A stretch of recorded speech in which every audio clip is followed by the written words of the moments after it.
बार की बात है, मीना नाम की लड़की की शादी होती है और उसकी डोली लेकर बाराती घर की तरफ जा रहे होते हैं।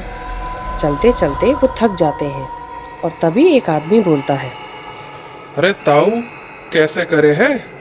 काई पेड़ की छांव में रोक ले बारात को थोड़ी देर। घनी गर्मी से सब थाकन लाग रहे हैं। क्यों भाई, आगे पेड़ की छांव में डोली रोक लो और सुस्ता लो थोड़ा सा।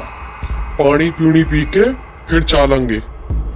सामने एक पेड़ देखकर वो सब डोली रोक लेते हैं। वो सब पेड़ के नीचे आराम कर ही रहे थे कि उनमें से एक आदमी को घुंघरू की आवाज आती है। आवाज को सुनकर वो डोली की तरफ देखता है। उसे सब ठीक लगता है। लागे ज्यादा गर्मी चढ़ गई दिमाग पे। घुंघरू की आवाज सुनाई देवे है। रे भाई, तुम्हें भी आ रही है के घुंघरू की आवाज?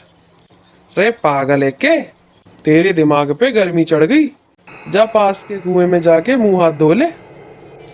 तुम ठीक कह रहे हो, जाके मुंह हाथ धो ही लेता हूँ। वो आदमी कुएं की तरफ जाने लगता है और ताऊ से पूछता है।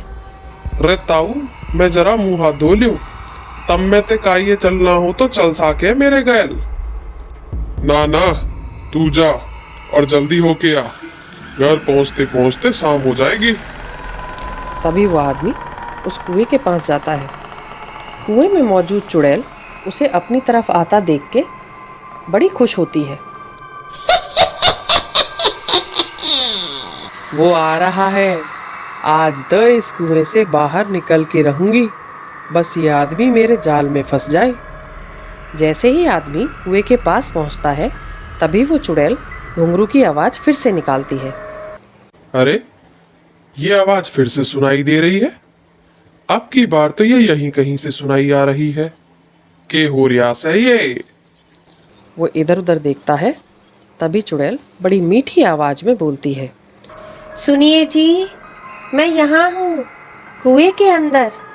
मुझे यहाँ से निकालने में मेरी मदद कीजिए।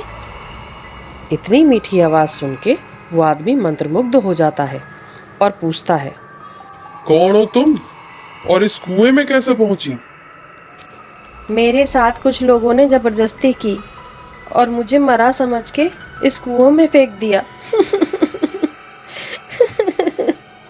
आप मेरी मदद करो और इस कुएं से मुझे निकालो। रुको रुको, मैं तुम्हें बाहर निकालता हूँ। मैं अभी अपने साथियों को बुला के लाता हूँ। अरे नहीं नहीं, किसी को मत बुलाना। अगर आप अकेले कुछ कर सकते हो तो ठीक है, वरना मैं तो भूख प्यास से 1-2 दिन में वैसे भी मर जाऊंगी।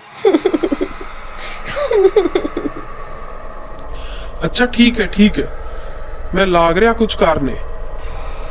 और वो उसे किसी तरह बाहर निकाल लेता है। बाहर आके जब वो उस औरत का चेहरा इतना डरावना देखता है तो डर जाता है।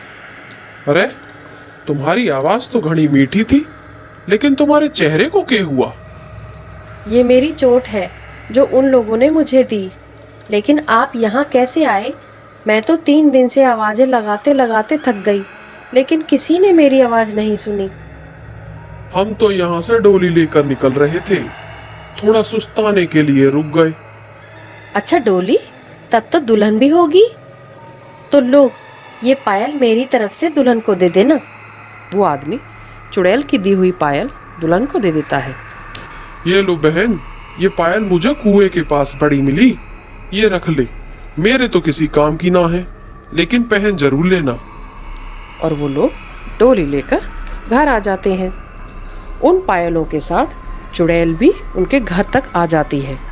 और जब बहू वो पायल पहनती है, उसकी आंखें लाल हो जाती हैं, उसकी आंखें बड़ी बड़ी हो जाती हैं। उसका पति जब उसके कमरे में आता है तो बहू बहुत सारा खाना लेके खा रही होती है। इतना सारा खाना देख के पति को बड़ा अजीब लगता है और वो उससे पूछता है। अरे, तुम इतना खाना खा लोगी? तभी चुड़ैल गुस्से से उसकी तरफ देखती है। क्यों नहीं खा सकती क्या? तुम्हारे घर में खाने पीने पे भी रोक है? अरे नहीं नहीं, मेरा कहने का मतलब ये नहीं था। खाओ खाओ, तुम खाओ, मैं बाद में आता हूँ।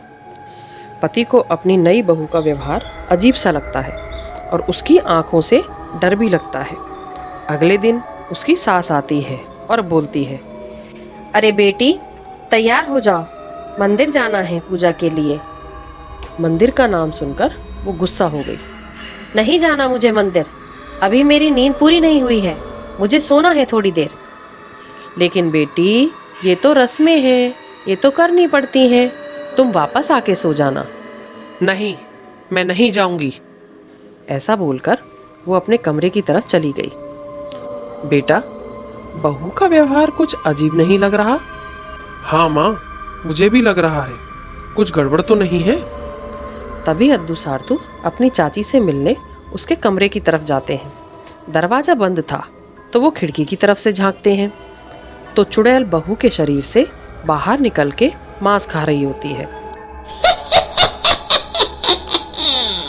कितने दिनों बाद मांस खाने को मिला है, मजा ही आ गया आज तो। अद्दू सारतू की चाची बिस्तर पर बेहोश पड़ी थी।